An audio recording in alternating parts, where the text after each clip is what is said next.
Nintendo wants you to test your love in Animal Crossing. Can I use it on Rattle to prove that he actually misses me as much as he says he does when I'm away? At the end of the trailer for the Animal Crossing New Horizons 3.0 update, they showed off various collabs that they're doing, one of which really barely a collab at all because they're just adding retro Nintendo items to the game. Right now, one of you is saying, "Wow, a feature we had in 2001? Yes, and more." But some of this stuff is really old, and I want to break down what some of this stuff is that we saw in the trailer, as well as what they seem to do in-game. First thing they show is the Ultra Hand. This was a toy from back before Nintendo made video games. They started out, they're a very old company that started out doing like this, like they were a playing card company initially, and they made a bunch of toys. The Ultra Hand, as beforemario.com,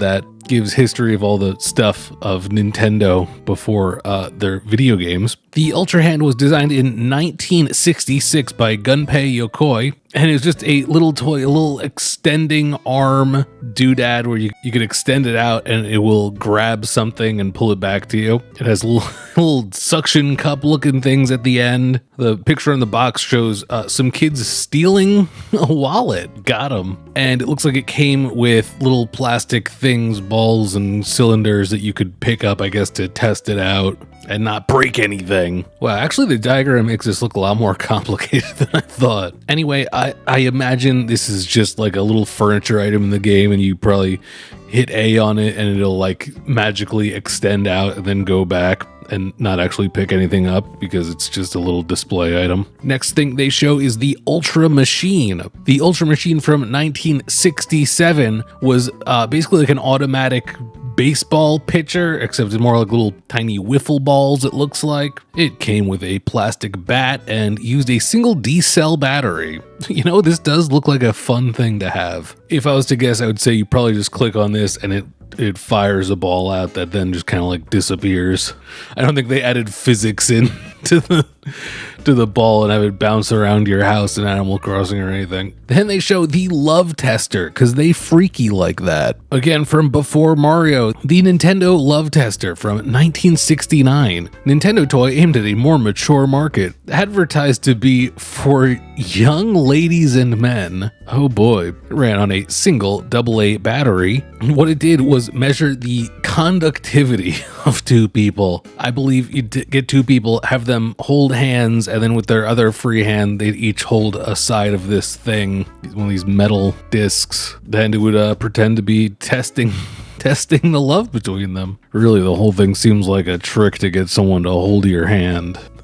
Those damn perverts at Nintendo. No idea if this has any kind of interactive element to it or not. That would be fun if they did something with it. Then they show that they're adding the Nintendo Switch 2 to the game. I have to imagine it does the same thing as the Nintendo Switch or the Switch Lite. Did they put an OLED in? Probably. Anyway, you just like turn those on and it just like shows like the Nintendo Switch logo in red. Assuming that's the same. They just have the model in there now. Then they show finally the game consoles, the Famicom, NES, Famicom Disk System, Game Boy, Super Famicom, and it looks like the list keeps going, but that's all we got to see in this trailer here. Or I don't know, maybe that starts some of the other collab stuff with like the, I don't know what comes after that. Anyway, you probably know some of these. The Famicom, the family computer, the original Nintendo game console. This is what they called it in Japan. When it was brought over to the US, it was called the NES, the Nintendo Entertainment System. Then the Famicom Disk System is, I guess, an attachment for the Famicom that allowed it to read these like floppy disk type things that allowed,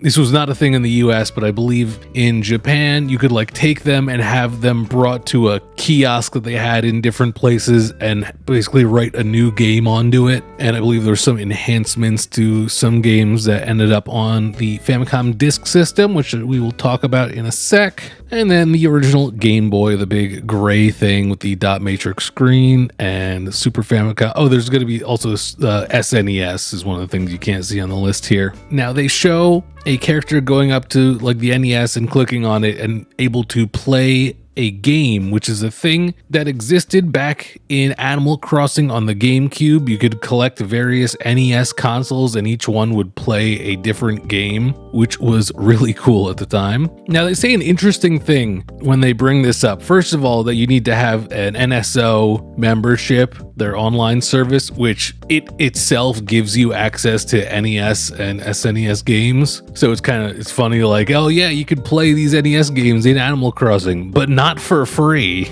Classic. But they say a select game on each one, which makes me think that possibly there might just be one game per console getting added. Like maybe any NES that you get in Animal Crossing will just play Ice Climber, because that's the example they give. They show the player playing some Ice Climber on the NES. And they also show Clue Land. So if I'm right that each one of these only gets one game, which again doesn't like really matter because you can just get like you can just download the thing where you can play any of the NES games that they've added to NSO. If I'm right that each one only has a single game, I would imagine Ice Climber is on the NES. Clue Land that they show might be what is known here as Clue Land D, or a version of Versus Clue Land, which is apparently a slightly enhanced version of Clue Land that was on the Famicom Disk System. I say that because they have the Famicom Disk System in the game, and apparently in the GameCube Animal Crossing, that was playable, the Famicom Disk System version of Clue Land, which I believe also was an arcade game. So if it is one game per console model, then I'm assuming that at least we know Ice Climber would be on the NES and this version of Clue Land would be on the Famicom Disk System. And they show playing Dr. Mario on the Game Boy, so that leads me to believe that the Game Boy is also playable and runs Dr. Mario. They also show in this little clip here that on the shelf they have an SNES and a Super Famicom, the Japanese equivalent to the SNES. Ooh, a development. I zoomed in on the Famicom they have in this clip here, and it has Clue Land, the Clue Land cartridge in it, visible from its model, which is now making me really second guess all this.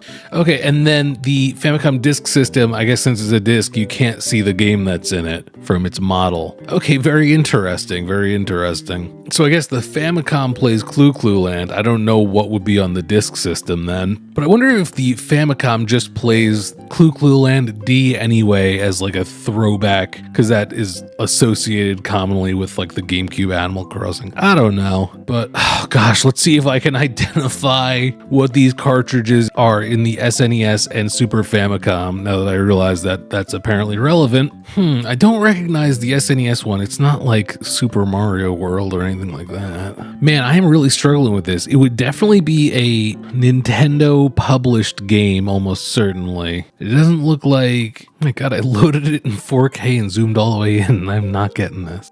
I think I got it. Okay. I think it's F-Zero. Oh my god. That was so hard. I couldn't find anyone talking about it online or anything. I don't know, maybe it was obvious to some. Now what the hell's in the Super Famicom there? It looks like what was that Tetris Attack game? Turn on my goddamn Switch too. It's the game that they took and then they put Yoshi in it. Made a Tetris Attack. It is Panel de Pan. Whew. Okay. I think that covers everything that we've seen from this trailer here for these added Nintendo things. You can see the Ring Fit ring thing in the corner of the room, which has already been in the game. But yeah, that is what we know so far of the retro Nintendo stuff coming to Animal Crossing New Horizons. I don't know if there's going to be like multiple of each console to collect, that each one plays a different NES game. They might not have bothered, being that you can just use the online service thing to play those games on your Switch. We'll have to see. I don't think there's any other information out about this at the moment, but if any other interesting stuff comes along, I'll try to give a nice breakdown like I did here. All right, so see you for the next one. Take it easy.